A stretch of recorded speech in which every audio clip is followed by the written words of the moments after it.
Hello, Internet. So, I'm probably a little close to the microphone right now, but you really need to view what I'm seeing. So, you're looking at the research paper we've been talking about, but this framing you. So, we're gonna look right here. So, 40 hertz is an excellent frequency for what they chose. If so, you see the 40 in the corner right there. We're gonna pan over so you guys can see all of the stuff it does. So we see it has things like muscle pain, arthritis, wound healing, vertigo healing, stiff muscle complex. So all of those things the body craves. So when the brain creates 40 hertz itself, we call that the gamma frequency.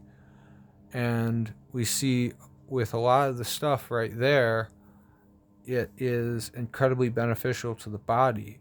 But because the body is an electric circuit, when the brain produces 40 hertz across itself, then what we get is the same effect as applying the same stimuli with a transducer or with a pen transducer, or even a similar effect with a subwoofer, or even a magnetic coil that is placed either on the affected area, or a magnetic pen can be used. It's basically a very small magnet for particular areas, or you can use a large mat that covers the whole body. In my opinion, the best way to go about this is to use the biggest coil and the biggest subwoofer you can, at least for low frequencies, because the bigger the coil in the subwoofer, the more electromagnetic, the bigger the electromagnetic field will be.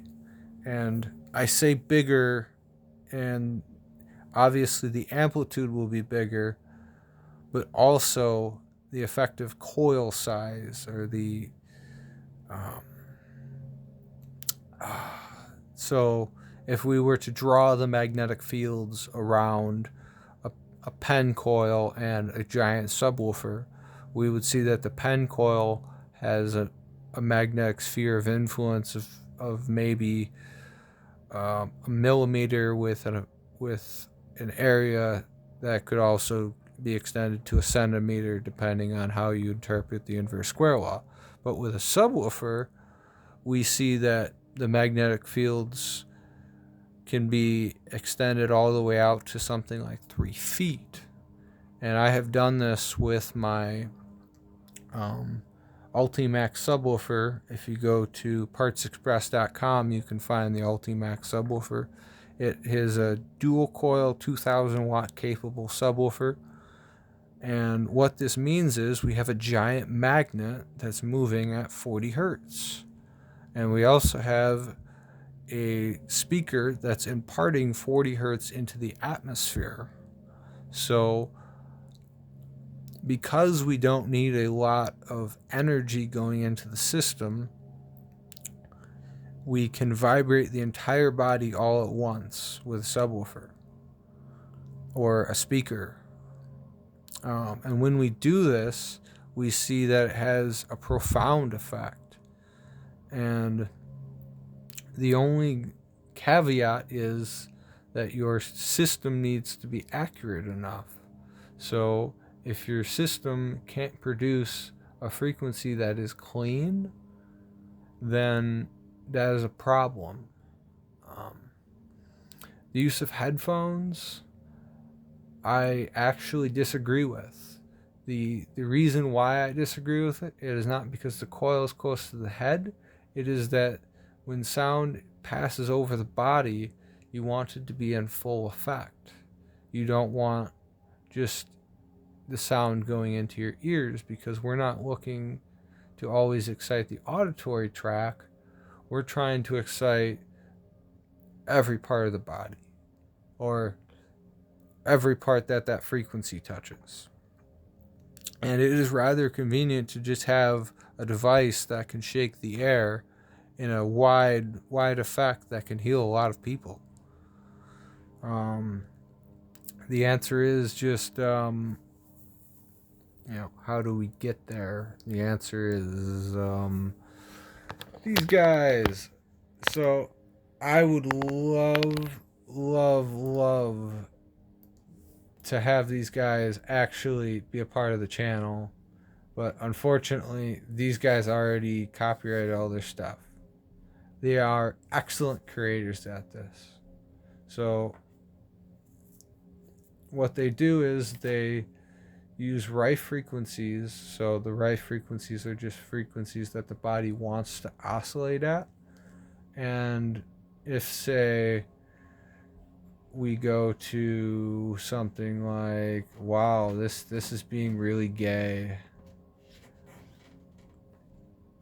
This is literally just like, hey, look at what we can do. We can calm your mind. But say we go over here and do that. You feel your feet, bud? Well, this is obviously pain, but how about something that's completely whack? So, if you're aware of your stomach acidity levels, they should be going down. And I ask you this, if this does what it says on the tin, then why aren't we using it more? And why is this kind of a dark art that isn't really explored much in modern culture? Obviously they do, because they have amazing writers for major TV shows that get you hooked on just the audio alone, even if you take out the vocals. The example I always like to use is turn on Fox News and listen for the silence inside the show. There will be brief pauses, but if you notice, you're still very attentive. And when you turn it off, you feel like a weight has been lifted off your shoulders. And I believe, so in this study, or in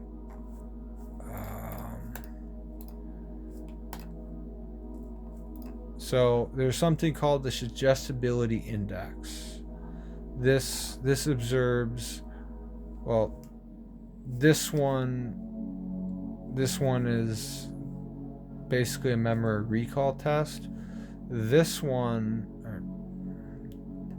basically what the suggestibility index in my viewpoint says, the more stubborn a person, the more a person is holding in what they have, the better effect this will have.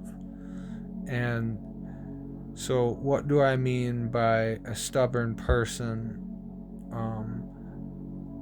I mean that they're holding tension in their body, and this tension, these blockages, when you apply the correct frequencies to them, they oscillate, and thereby, if you oscillate them enough, they will have a mixing tendency. So we have a bottle of water, we start moving it, okay, it's calm, it's coherent.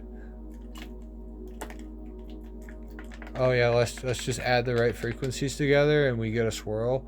But if we oscillate this enough back and forth, it becomes chaotic. And when you have that chaotic mixing, what happens is the cell can eject toxins. It can do a wide range of effects. That is why this is difficult to talk about, because hey, there's a whole freaking book on this stuff. Like there's like 5 frequencies for you.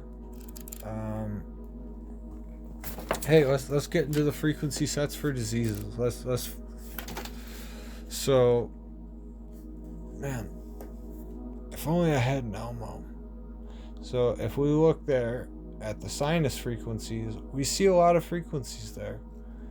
And you say, well, how come those frequencies are correlated with it? That's the $1 million question. Why those frequencies are associated with those things. And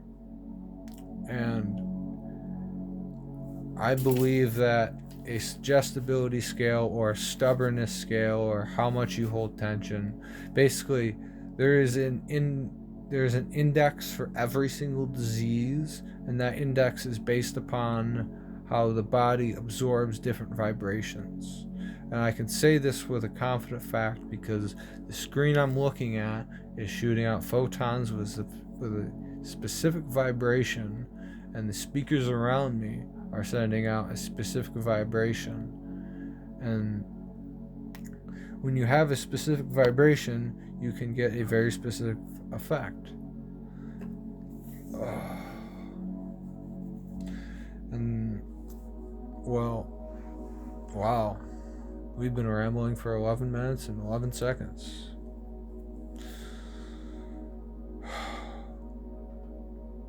Basically,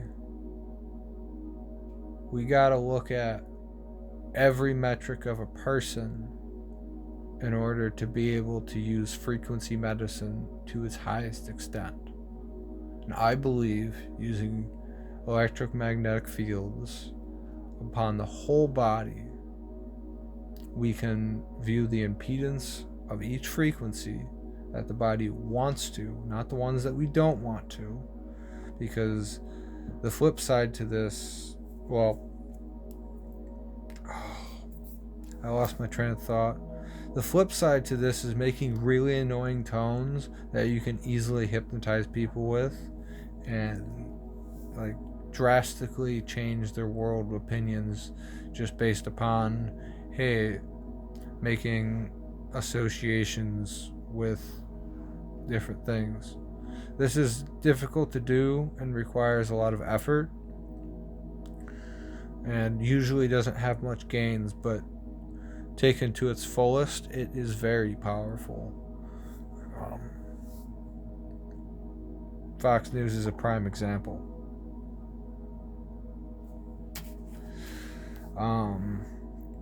So we don't want to do that. We want to benefit the world, and in order to do that, we got to figure out how we can extract frequencies from the body in a meaningful way, and then use that frequency absorption spectrum, because we can view the amplitude. So another thought I've had, if you were to have a 40 hertz impulse into the body, and you have a microphone on the other side of the body, and you do that among various different people, would people with a higher impedance, or it would be a higher impedance, would those people with the most severe injuries, would they have the most absorption?